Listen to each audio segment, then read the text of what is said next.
My brother-in-law laughed from upstairs, told you he'd run, while my wife sat silent and her MOM handed me deed papers like I was the intern. So I walked out. A week later, they all got served. Eviction. Court orders. Even the FBI showed up. It started with a knock on the door I wasn't expecting. My name's Ethan. I'm 39 years old, and I live in Fayetteville, Arkansas with my wife, Amelia. At least, I used to think I lived with her. Lately, it feels more like I rent space in her family's compound. The day Amelia lost her job was a blow. She was the operations manager at a distribution center. I thought we'd figure things out together, tighten the budget, update her resume, maybe take a weekend to just decompress. Instead, 3 days later, her mom, Ellie, showed up with 2 overstuffed suitcases and a tone in her voice like she was about to rescue a sinking ship. "Oh, Ethan," she said, brushing past me. "I told Amelia you two needed structure. I'll stay a while to help out." I remember standing there in the hallway, watching her kick off her shoes like she owned the place. That should have been my first sign. At first, it was the small things. The living room got rearranged. Feng shui, Ellie insisted. Our mugs, which Amelia and I had organized by color, were suddenly sorted by size and stacked like a showroom. Spices in the kitchen? Gone from alphabetical to how Ellie likes them. I opened the cabinet looking for garlic powder and found a note taped inside. "Put back where it belongs." With a smiley face, I glanced at Amelia and said, "Did you see this?" She barely looked up from her laptop. "Yeah, Mom just likes her system. It's easier." I should have said something right then. I didn't. I told myself it wasn't worth the fight. By the end of the first week, Ellie had basically become the unofficial head of the house. She cooked dinner every night, did the shopping, left little suggestions on sticky notes like she was a boss doing a performance review. Amelia didn't seem to mind. If anything, she looked relaxed, maybe even grateful. Then came Anthony. Just a few days, Ellie told us. He's between gigs and needs a place to crash. Anthony arrived with a gym bag, a PlayStation, and zero intention of going anywhere. He parked himself in the guest room and turned it into a man cave within 2 hours. Beer in the fridge that wasn't mine. Dirty dishes left in the sink like someone would clean up after him. Probably because someone did, Ellie. Meanwhile, I kept my mouth shut. I slept next to Amelia, but felt like I was a guest in my own bed. Anytime I tried to say something, "Do you think this is permanent, or should we talk about boundaries?" she just sighed and said, "Ethan, it's temporary." They're helping. But I didn't feel helped. I felt erased. By the end of the second week, I'd stopped watching TV in the living room altogether. Ellie had taken it over with her cooking shows and antique road trip reruns. I ate my dinners at the kitchen counter like a tenant. It wasn't that they were yelling or trashing the place. It was worse than that. It was the slow, quiet replacement of everything familiar, my rhythms, my choices, my space, with theirs. And I let it happen, because I didn't know how to say no. Because I didn't want to be the bad guy. I told myself I could wait it out. But deep down, I think I already knew. This wasn't a visit. It was an invasion. It only took another week for the walls to close in. Ellie was still running the house like she was getting paid for it. And Anthony? He hadn't lifted a finger. I started keeping track out of morbid curiosity. 6 empty beer bottles left out. For dishes in the sink, 0 jobs applied to. Then Mia showed up. Amelia's sister. Fresh off a divorce, dragging a 3-year-old boy named Mason and enough luggage to suggest she was staying a while. No one asked me. I came home from work one night, and there they were. Mason asleep on the couch, Mia microwaving mac and cheese like it was her house. "I hope it's okay," Amelia said when I walked in. She didn't even wait for my answer. Mia's been through a lot. Of course she had. And I guess that meant our house was now open season for anyone in the family with a sob story. By the time the weekend rolled around, the house didn't feel like a home. It felt like a hostel. There were shoes lined up by the front door that didn't belong to me. Toys under the couch. Hair ties around the doorknobs. I couldn't walk into the bathroom without stepping over someone's wet towel. At dinner, the conversations had changed, too. It wasn't "How was your day, Ethan?" anymore. It was Ellie leading a roundtable on how to get the family back on track. "I think we should look into refinancing the mortgage," she said one night, spooning stew into bowls. "There's no reason we can't optimize the equity here." "Yeah," Anthony chimed in. "And maybe set up a shared budget. You know, family accountability." I stared at them. "Whose mortgage are we talking about?" They just blinked at me like I was a toddler interrupting grown-ups. Amelia said nothing. She hadn't said much to me in days. Just short replies, vague smiles. Whenever I tried to have a real conversation, she was always too tired or on her way to bed. But I'd see her huddled at the dining table with Mia and Ellie, whispering like high school girls planning a scheme. And the looks she gave me, they weren't mean. They were cold. Like I was a coworker she barely tolerated. I thought maybe I was imagining it until one night I tried to tell her how I felt. "Amelia," I said, I feel like I'm not even part of this house anymore. She looked up from her phone. You're overthinking it. Can we talk? Just the two of us. She rolled her eyes. Ethan, not everything is about you. That one hit hard. Later that night, I found Anthony in the garage, setting up a second TV. Where's this going? I asked. In my room, he said. You got an extension cord? That was the first time I realized he'd started calling the guest room his room. And no one corrected him. I told myself I should say something to Ellie, to Anthony, to all of them. But instead, I went upstairs, shut our bedroom door, and sat in the dark for a long time. Because every time I opened my mouth, I felt like the outsider. And maybe that's exactly what I had become. I knew something was wrong the second I turned onto our street. There was a moving truck parked right in front of our house. Big. White. Blocking the driveway. Two guys in uniforms were hauling a couch up the steps, a couch I'd never seen before. I sat there in the car, engine still running, just staring at it. Maybe I was at the wrong house. I wasn't. I parked across the street and walked up slowly, like the sidewalk might bite.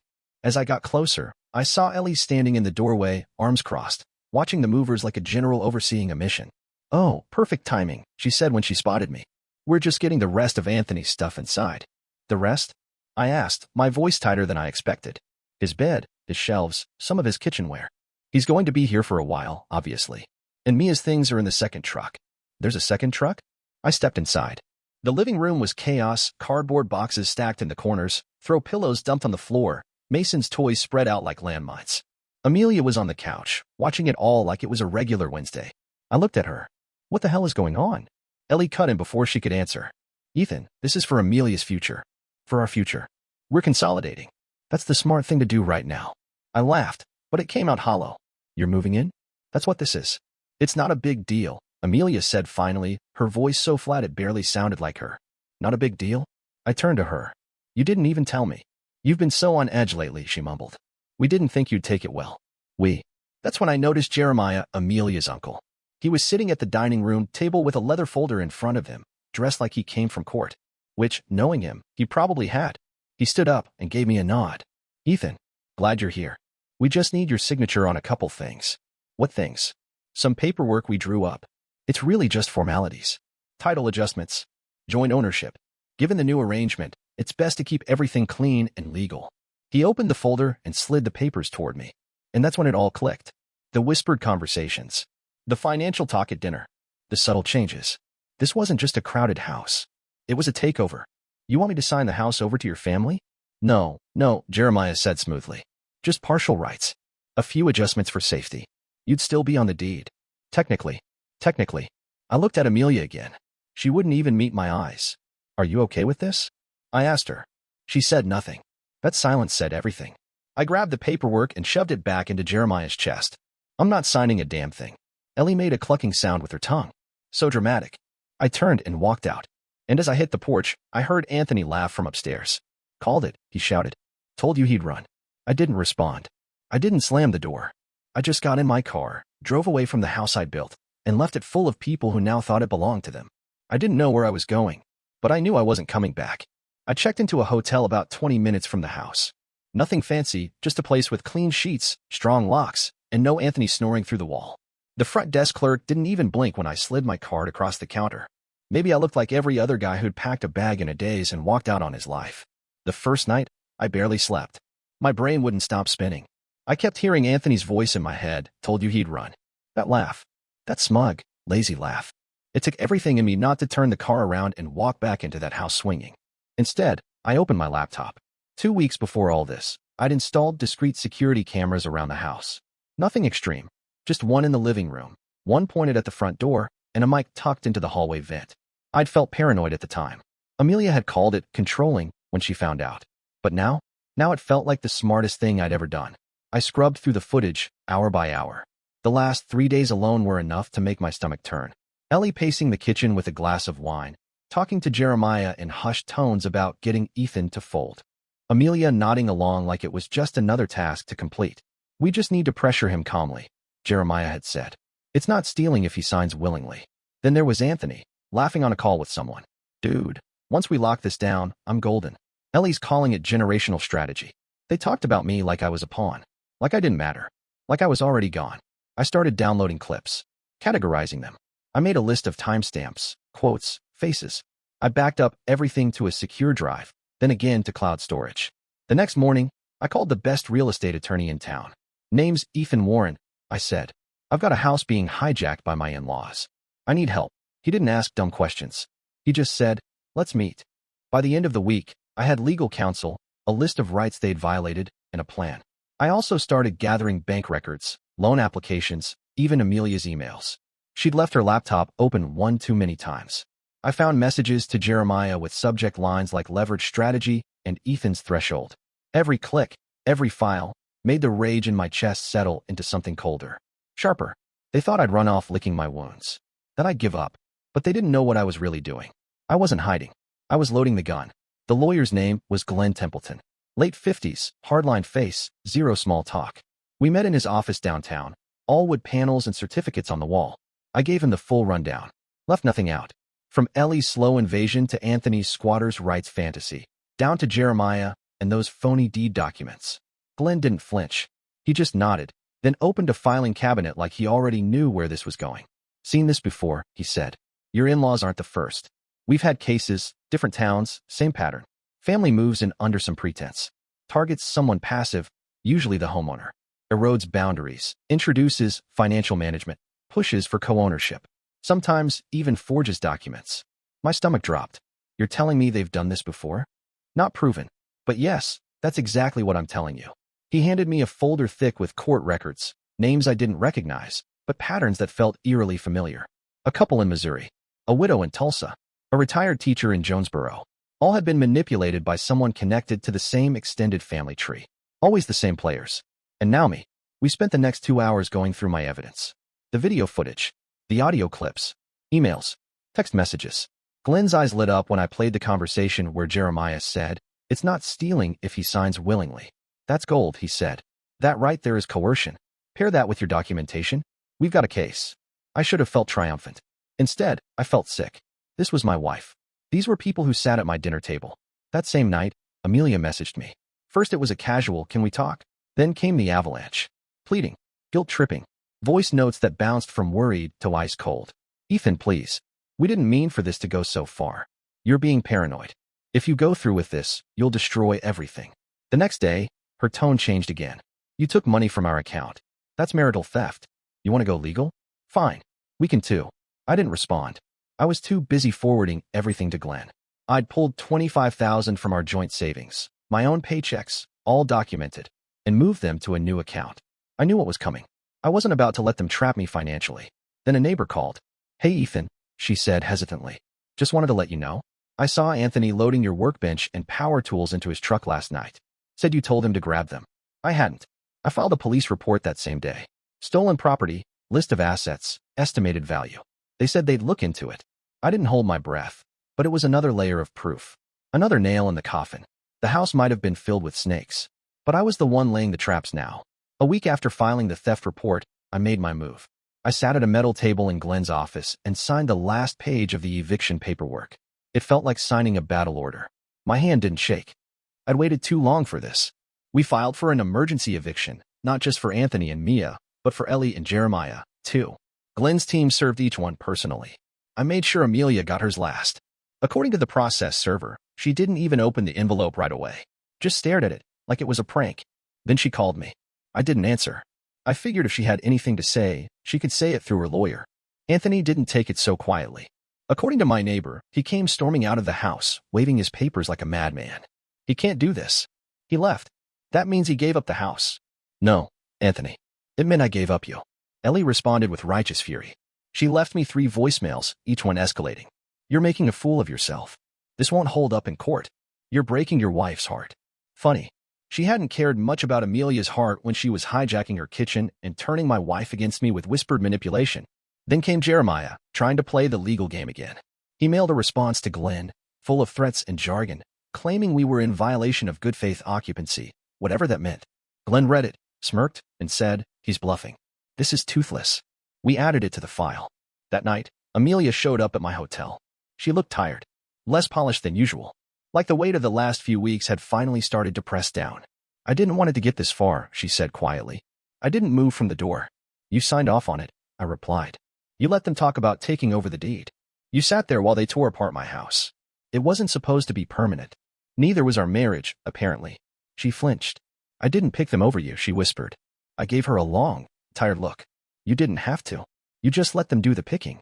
She asked if we could work it out. I told her I didn't trust her anymore. She left in tears.